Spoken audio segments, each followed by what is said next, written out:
Hi, I'm Grady Collane in the CapeCod.com News Center, and welcome to Sunday Journal. I'm joined today by two special guests from the Cape Cod Blue Economy Foundation. Do you mind just introducing yourselves for our listeners? I'm Katy Acheson, Economic Development Director at the Cape Cod Chamber of Commerce and for the Blue Economy Foundation.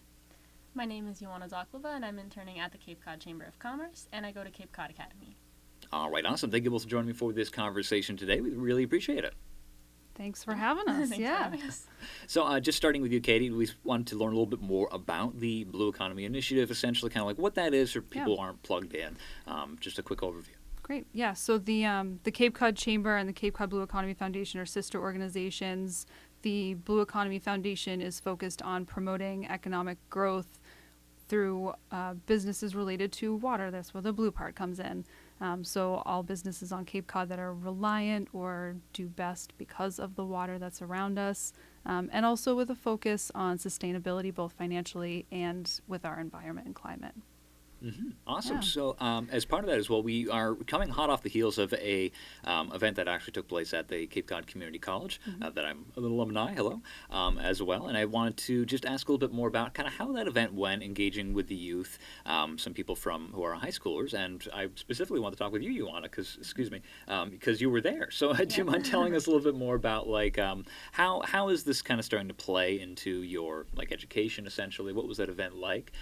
Some highlights essentially of what you took away from it. Yeah. Well, I went there with my class for a school trip, but I also got to go and meet all the different people that have to do with the blue economy. And I'm going to be going to Northeastern next year, majoring in political science. So I think it definitely was a good experience to kind of get into meeting new people and making those connections. Yeah, that's awesome. I mean, congratulations as well. Hope it's going to be a fantastic time for you. I know it can be stressful trying to pick where you're going to be going for your college experience, but that's awesome. So, what are some of the things that kind of enticed you to want to seek that out for your education? Why you want to major in political science? I think I've always just had I've always been an opinionated person, and I've always loved debating and all that kind of stuff. Not just kind of throwing ideas back and forth. It's always been my thing, I think. Yeah, it's very interesting. So, I mean, as well, we are seeing a lot of debate conversations surrounding with political science as of late, especially. And I mean, kind of, how does it feel with living on Cape Cod? We've been seeing a lot in recent times about kind of how poor the water quality can be across the Cape. I believe the Association of Preserve Cape Cod just released their annual State of the Waters report, kind of talking about how kind of declined it's been over in recent years. Had that being kind of going on during your high school experience, did that kind of shape some of the ways that you've been thinking about this topic going forward with just some of the conversations with the Cape's water quality? Definitely. Well, I've grown up on Cape Cod, and it's always been part of the conversation, and especially at school, it's something that we talked about really often, and obviously, wanting to preserve that how it is. So it's been something that's important to me. Nice, that's awesome. So as well, do you mind talking a little bit more about? I mean, we talk about the blue economy. For a lot of people, I think that's kind of either a strange thing to think about because, of course, the Cape economy is already blue. So much people probably take it for granted. But between tourism, fishing, it's kind of a wide range that it covers. But do you mind talking a little bit more about some of the initiatives and ways you guys have been trying to support it?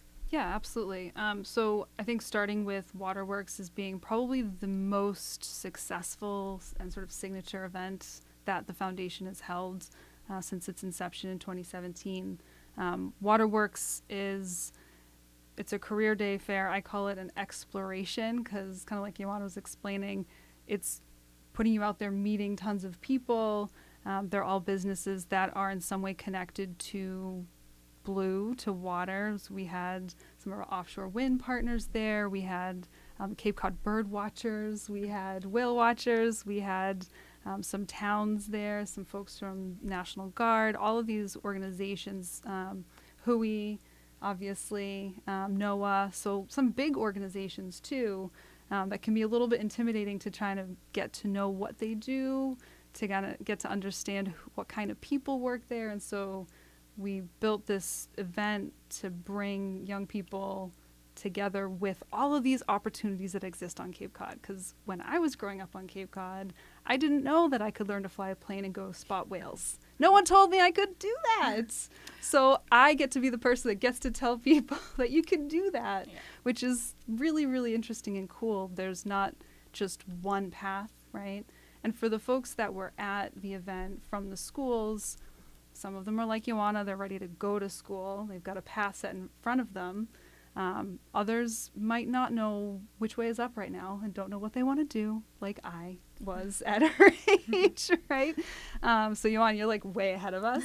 But I'm sure you had some classmates that were feeling inspired or realized that there was something else that they could potentially do with what they're already interested in.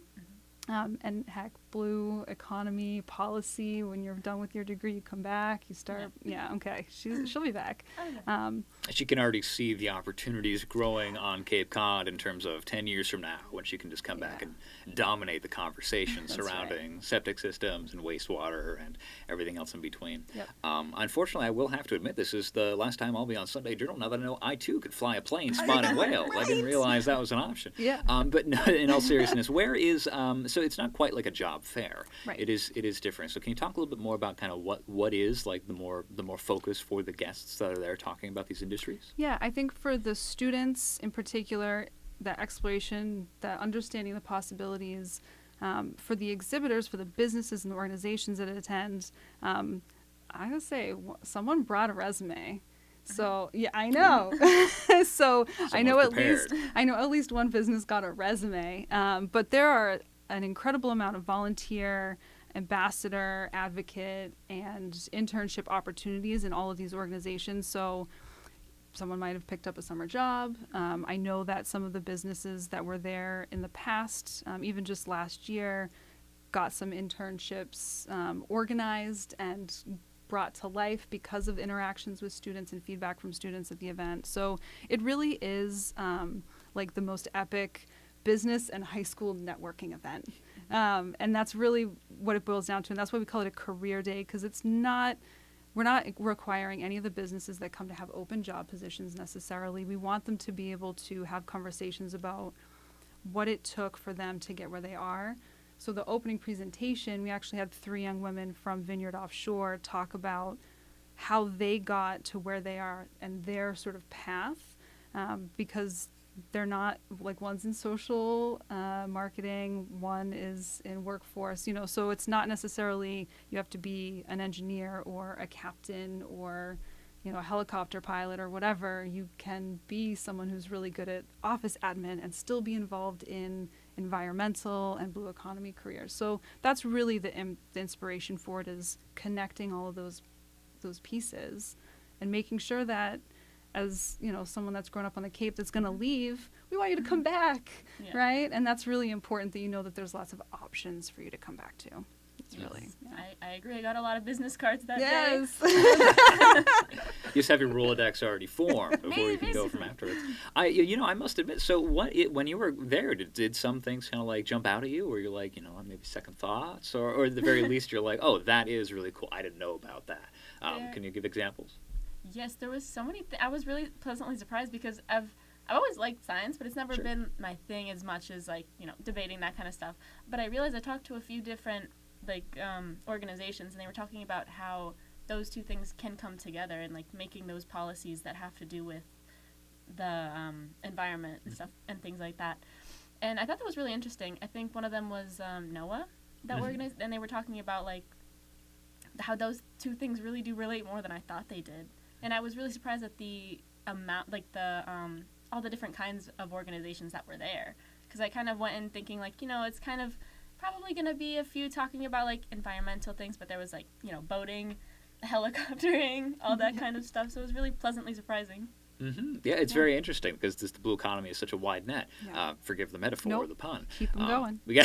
We keep it going. But that is, it just covers so much from tourism to sciences, but also a lot of policy making. Recently, we've gotten a lot of initiatives from the Cape Cod Commission related to offering up draft policy for local towns to kind of use as model bylaws and stuff like that, especially related to things like housing. But also there's been stuff like wastewater, which will tie directly into the water quality of the Cape and Islands Islands region. But just trying to kind of, have those example pieces to use. There's a lot of conversation and politics that go into it.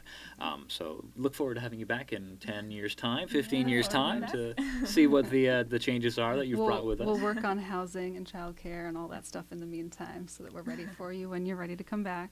I know the initiatives that we'll have to do. Yeah. But actually, maybe, the older side of things, you and me, it is interesting to think about. We have a student who's going to be going away. What do we need to do to make them want to come back to the Cape and Islands region? Has that been something on your mind as of late? Yeah, and I think that's where the relationship between the foundation and the Chamber of Commerce come in hand. The Chamber of Commerce is working with our businesses and our business members to tackle challenges like childcare and transportation. Like, I don't want to say the word bridges. Well, I'll say the word bridges. Housing. You're safe here. It's okay. Yeah. And infrastructure, public transportation, having a diverse types of housing available for people, whether that's seasonal or long-term rentals. So the Chamber has the capacity to work on those really, really important quality of life concerns. And the foundation has the space then to support young people in their exploration of those careers. Other initiatives include promoting industries at large. So one of the ways we do that, we have a conference in the spring. We can segue into Big Blue. That's the name of our conference, the Big Blue Conference, and talking about, issues related to, coastal resilience and to how our growth in industries and which industries impact our environment and the space that we have on the Cape, because the Cape is special because of the geography and the wildlife to so many people. It's so important. Like, anyone that visits, they always love to tell you what beach they go to. It's like, when you compliment someone about their dress, like, oh, it has pockets, and you tell someone you're from Cape Cod, they're like, oh, I go to X beach. Like, oh, okay, great. Mm-hmm. So everyone has, everyone recognizes the value of that space, the coastal space. And let's not forget all of our little cranberry bogs and our 800 ponds that we spend our summers at, right? So that tandem between the Chamber's initiatives and the Foundation's initiatives, I think, are, they sit well together. So, yeah, there's a lot to discuss, and it certainly is that cultural aspect as well. At this point, to be wear a hat with your favorite beach on would probably be more efficient.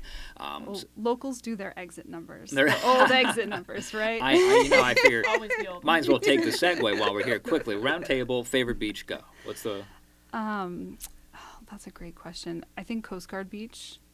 All right, I got to pick a new beach now because as an East Ham resident, I've had to. And I live in Sandwich, so I'm appropriating, but I went to Nauset. So Coast Guard's always been a special place. It's where I got hypothermia for the first time. So, yeah. A formative experience. Mm-hmm, yeah. My goodness. Special place. I went to Coast Guard and almost died. That's the way I want to introduce my favorite beach as well going forward. It's one of those places that makes you want to explore beyond your capacity. Nice. So. Yeah. Favorite beach? I'd say my favorite beach would be between Lighthouse and the Mayflower. Really? Yep. Wow. Okay. There we go. Non-traditional responses. I like it. I guess. But back to business as well. So the blue economy, you guys are facing kind of like this three-pronged approach. Now we're radio, so anybody can be listening. But that is the point of my next question, I swear, is that we have we have students that are the younger generation who are trying to figure out what are they interested in? Do we need to get younger people interested in the state of the water? And then we also have their parents and the adults, the traditional residents of Cape Cod. And then we also have the businesses as well that could be listening. Now, it sounds like you're covering almost all those with these events, but with the Blue Economy, the conference upcoming as well, how do you tailor the different messages that you want to send out there for? What are you trying to get from local businesses who are maybe just trying to do their own thing, but now they're a part of the blue economy, maybe they didn't think of themselves before like that, versus the younger generation, versus the parents and regular residents of Cape Cod? Yeah, I think you take the verses out and just add plus signs, because I don't think there are many parents that aren't working at businesses that aren't part of the blue economy. All of our schools we're really, really fortunate on Cape Cod. We have a ton of incredible schools that teach a lot of different courses, whether it's how to fix an electric vehicle, or it's marine biology, or it's robotics. We've got some really cool stuff happening here. So I think just creating a platform like Waterworks to make sure that, Yoana, you and all of your peers understand that you're part of that already. and that there's more to grow into.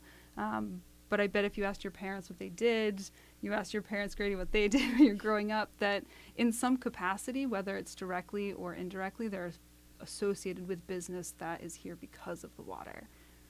Mm-hmm. So that's the answer, right? We're all connected in that. The Cape's kind of a small town, so it's really hard for me to separate all of those pieces.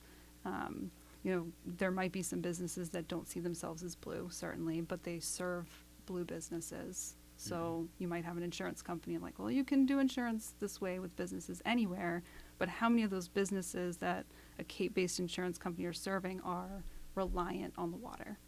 So you get that degree. We actually have a scale. We have dark blue.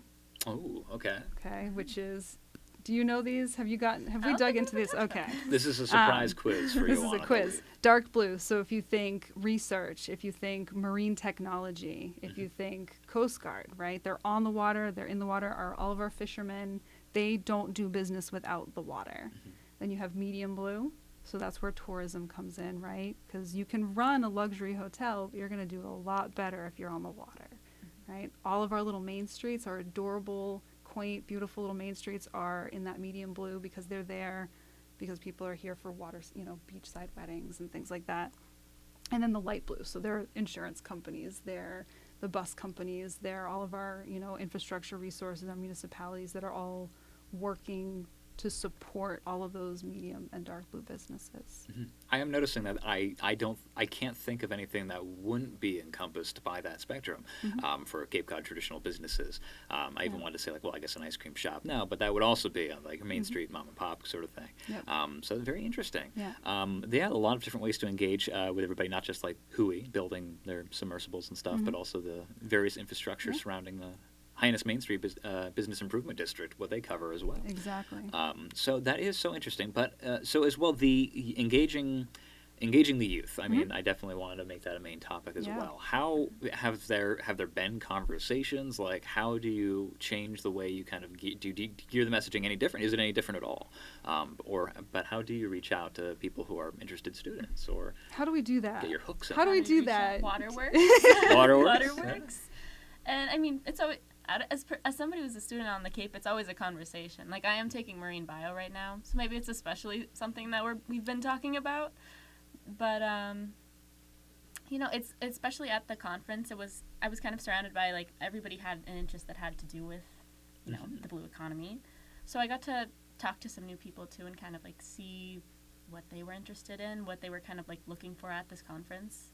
Very interesting. Yeah. Get a taste of the college experience, having a concentration. You actually have the full everyone's full bore on the same thing essentially. Do you have other friends essentially that are also incorporated into the political sciences that you were interested in that kind of helped lead you down this path, or how has the conversation been from that standpoint? Are you just going out of your own accord, or? I don't know. I think it's just been my thing. I don't know if I've really had a friend that I've kind of referred to it with. It took a lot of research though to see what I wanted to do, and some debating and switching between the specificities. Is that a word? It is now. You said it on the radio. Concentration. Concentration. Yeah. But yeah, You'll be speaking college lingo any minute. You're fine. Yeah, it's very interesting. I mean, of course, you're not locked in just because you're talking about it now. But it will be interesting to see kind of how your mind might change as you go forward and learn more about that subject. But as well, so with this in mind, do you think there could be more room for more events throughout the year? Yeah, I think Waterworks has been so successful that we absolutely, I have to shout out to the STEM network at the community college because it's in part their creation as well, and they've put so much time and effort into it. But we have had some attention from other colleges, from other community colleges, and also, there are younger students to be reached, right? And so there's a lot of conversation now. I've been in this role for under 2 years, and so I spent the bulk of, second half of 22 into 23 really understanding and learning and figuring out the blue economy and what needed to happen to meet the mission. And now that we've got Waterworks done, I've done it twice myself. There's conversations about how do we adapt it to bring it to schools, or to bring it to the wider public, or to bring it to other places. And so I think we'll see more Waterworks happening It's a logistical nightmare, though. So if anyone's interested in volunteering and helping out with that goal, definitely be receptive to that. But I think it is impactful. Even with the snowy weather we had on Tuesday, everyone that got there had an awesome time as far as I can tell, or they're not telling me they had a bad time. And then the other way that I think the chamber and the Blue Economy stay in touch with and reach out to the schools is by having folks like Yoana come in and help at the office. We also have 2 Barnstable High School students, Kyle and Connor, how are you guys doing? Who were at our booth at Waterworks, trying to get Instagram followers. They were all over it. So, so I think giving space for young people to actually hands-on and have an impact on the work that I do is really important to me, because I learn just as much every single day. I can't remember the captain on the stone that we found at the beach, but we're Smith. So like we're discovering stuff together all the time. There's mysteries to be solved. There's things to learn, and I think any person can understand this, that the younger you are, the more adaptable you are to technology too. And so it's really, really handy to be able to like just hand Yoana the keys to a website and she's like, fixed it. Okay, moving on. So, I would encourage, and this is just like a personal soapbox, any business that has the capacity to open up your doors to young people as interns or as employees and give them the space to actually do some work and do some creative exploration. Like, Yoana's an incredible writer, and how often do you get a chance to like put your writing out there?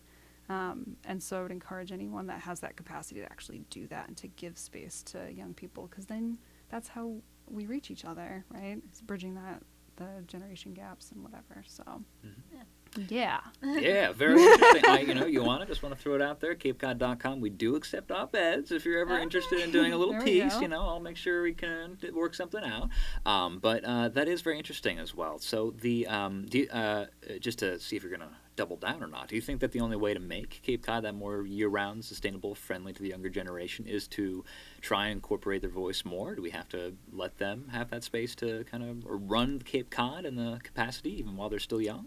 I think that's true for everywhere, not just Cape Cod, right? And I think that one of the experiences, feedbacks that we get from the businesses at Waterworks is how impressed they are with the quality of questions and how prepared. Someone shows up in a suit, they're like, oh my God. I'm like, yeah, like these kids got it going on. Like they understand what's going on. They understand the importance. And so I think for me, I think that's true for everywhere, honestly. And I think for Cape Cod in particular, with the way our housing situation has been going, we all know that there's a missing piece of young families, because it's just so expensive and it's really tricky. Unless you have some kind of a tether or anchor or a foundation here, it's really hard to get started. And so I think we're at a place now where we don't all have to be focused just on Yoana's generation, but I can be, right? And I can be trying to create some space for that. And I think there are other people in certain industries, especially new industries like electric transportation and offshore wind, where these are new. There's a lot of space to discover and grow, and a lot of incredible opportunities on Cape Cod that, I think, 10 years from now is just about right for when we'll be able to open the doors up again and say, hey, look, this is a career path, right? Not just a job. So I'll triple down. Yeah. I love it. Meanwhile, we have so many incredible services for our senior community members, our working, age community members, our families. There's more room to be had in all of those, but I'm going to stick my flag in the next generation camp. So, all right, that's awesome. So, looking forward to later this year. You already mentioned the Big Blue the conference, I believe. Yes. Hopefully, I'm getting the title Big right. Blue, yes. Big Blue. So, can you tell us a little bit more about that? Who is invited? What can people expect? Are we going to have another conversation in a few weeks' time about this? I'm sure, but just as a teaser now, do you mind telling our listeners more about that? Certainly. So, the Big Blue conference started last year in the spring. We had a 2-day conference about economic development on the Cape and Blue economy, and we held it at Mass Maritime. This year coming up, April 30th and May 1st, we'll be at Aloft Aviation, which is where Cape Air was born. It's at Gateway Airport. It's a big metal box, so we're going to make a conference happen inside of it. And the reason we're doing it there is because we're going to focus on our first day on electrification. And so the airport, this is a little preview, are building a microgrid. And that, the word micro, and there's a little deceiving. It's a big project. It involves organizations from the state and Eversource and some offshore wind. It's a lot of pieces going into it so that the airport can actually function on its own power sources, which is pretty cool. We also have electric buses, electric cars, electric airplanes. Hello. That's so cool. So we'll have, I think, 3 different airlines there that have electric commercial airplanes. So it's going to be really exciting sort of looking forward. And then the second day, we're going to talk about the hard truth of coastal impacts from our environment, coastal resilience, and how do we prepare ourselves for continuing climate change in contrast to, the bright future and sort of like the immediate need for the current situation we're in. So it'll be an inclusive, absolutely everyone's welcome to come to the conference. I think it's going to appeal to people who are in certain industries already or who want to be involved in certain industries. And I think it should be attended by anyone who's in a position of decision making, any of our community leaders, because they're folks that, one, need to know what's going on so they can get a deeper look into some things that are going on, but also that they get to meet the kind of people that can help educate them and their constituents on certain things. So, and well, it's fun. It's called Big Blue. It's called Big Blue, right? Yeah. And so, a couple of folks that I know will be there. We'll hear from the airport, and we'll hear from Cape Air. We'll hear from New England Aquarium. So some overlap from the folks that Yoana got to interact with at Waterworks. So that's sort of serving the sort of working generation, right? The folks that are already in the business. And don't ask me what we're doing in the fall because I don't know yet. Can only see 5 months into the scratch future. That question off my list. But I think Big Blue's going to be really fun, really insightful. It's a great way to meet lots of people. And then we're working on updating our websites, and that's some of the work that Yoana's been doing, which, has been, it's not glamorous. All right, It Yoana. needs to be done. What It's is the deep necessary. secrets that you've been learning about Yeah. the web development side? Is it a nightmare of programming, or is it a little bit easier nowadays with like WordPress or Squarespace? Or? I don't know, easier because I've never been using these programs, but it's been an interesting experience, and it's something I've never really done. Yeah. And it kind of feels good to see we were looking at the before and after of filling that website out and kind of seeing how I'm helping make this finished product that kind of people are going to use. Sure. Yeah. As well as a member of the youth, quote unquote. How important? I mean, it's super important to have a website nowadays, right? I mean, are you looking with your younger lens, being okay, this is not going to work. We have to change this. This button needs to do this. We need to have this concept or whatever.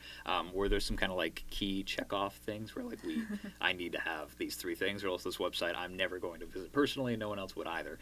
What is your list essentially as you go through the redevelopment? Well, I have a list of grievances. And we're gonna go over all of them right now. It's literally a file called grievances. It's a long list. It's a long list. Amazing. That's how I live my life as well. I just have grievances and then the 3 And things. affirmations. Grievances and affirmations. Yeah. I need to completely redesign how I do the newsroom as well. Is what I'm gathering here. What is the top grievance? The top grievance, I mean, I'd always when you go into a website, it feels like it's more secure and official if it just looks that way, looks clean, modern, put together, over if it's a little too colorful, a little too outdated, it's kind of you don't trust, the organization as much just from what their website looks like. So it's really important, color scheme, the way it's organized, accessibility is a big thing. The website right now, you have to click this button, so many different and not a lot of people are going to want to put that effort in to be more. So, it's how better many to just, clicks before you've lost your viewer, essentially? Oh, yeah. very So it's just interesting. better to have it laid out and, not too many steps. You just want to see it right there. Yeah. Understandable. And what's an affirmation? What is that? Is that something else more from the what we're doing well, or is that something of like a goal to reach? What is the Affirmations, well, of the website, it's just, aesthetic things. Like, I like the way, like, let me think of an affirmation here. It's a lot harder to think of the affirmations, but I mean, that's what we're always talking about, right? Yeah. So easy to come up with criticisms, Yeah. but then we also need to be positive every now and then. But we'll be working on renovating. So we actually have 2 websites, and we'll Sure. be renovating both of them over the next few months so that we can get rid of some of those grievances Sure. and re-enhance and emphasize some of those affirmations. Make them affirmations. Yeah. Yeah, that's good to know. Yeah, so from a functional standpoint as well, for people who have been listening, they are interested in checking more out about you guys, and they want to, because it's a perfectly fine working website now, is what I'm gathering. But where can people go to learn more if they want to get involved? You mentioned volunteering before. What opportunities are there for people interested? So the website is bluecapecod.org. And then the second one, the one that Yoana's been working on the most, is expeditionblue.org. And that is we have wayfinding structures, 15 different places across the Cape and Islands, I think, something like that. And so there's, bluecapecod.org and expeditionblue.org, with a mind that it will be renovated over the next few months. Volunteer, absolutely. Reach out to me. My email's all over those websites. Waterworks is a lot of moving parts, a lot of logistics. Everything from greeting buses to delivering box lunches to all of our exhibitors, and helping me not freak out because it's snowing out during the events. Like, I really just need someone wants to just like pat me on the shoulder every once in a while during events. That'd be great. And the same for Big Blue. If someone's really interested in participating in some way, absolutely just reach out to me. We'll have opportunities for some exhibitor booths and things like that. So That's awesome. Yeah, I want to apologize on behalf of the Sky, because apparently I'd heard that you were going to be doing something based around blue and took it as a challenge. Yeah, I can't believe that. But congratulations. I'm glad it worked out for you guys. Thank you. But we'll also, in the description for this segment up on CapeCod.com, we will also have the link out to those websites there as well for people who are interested. It'll just be hyperlinked in as part of the description. I'm afraid we're about coming up on time now, but before we wrap up, is there anything else that you want to add about things that that you're excited about? Just looking forward, you can be a little self-congratulating with the Northeastern as well, but it doesn't just have to be the water specific related, but things that you're looking forward to that you've learned over the past year. If you want to connect them in with your time as well interning, that would be great. But just how has it been for you, and what's looking forward to you in 2024? How's it been? Well, in marine science, I've been kind of like able to, in regards to like the Cape Cod environment, I did a whole journal article type thing about like the sewer like leakage into the nitrogen into the ocean. So that's something I've been increasingly interested on. What I'm looking forward to is Northeastern and college and co-ops especially that thank you, that will let me learn more about policy making and hopefully get to integrate my interest in the environment. Mm-hmm. That is awesome. And congratulations again. We wish you the best, and hope that it's going to be very a worthwhile experience for you. As well for Blue Economy as well, what's up for 2024? Any last comments that you wanted to add before we wrap up this conversation? I think I've done a lot of work behind the scenes. We're going to start to see that come to the surface, right? And keep on with the water puns. But the website is going to be a pretty clear sort of upgrade as far as articulating the work that we're doing and the action that we're doing. So I think that's what I'm looking forward to the most, is actualizing all of the work that I've been doing into something that other people can experience. So I agree. Awesome. I've got an affirmation. Add to the list, one less grievance, one more affirmation. We'll all choose to live that way in 2024. Less grievances, more affirmations. Yeah. So thank you both again for joining me for this conversation. It has been a pleasure and great talking with you both. Yeah, thank you so much, Grady. I'm Grady Collane, and this has been Sunday Journal.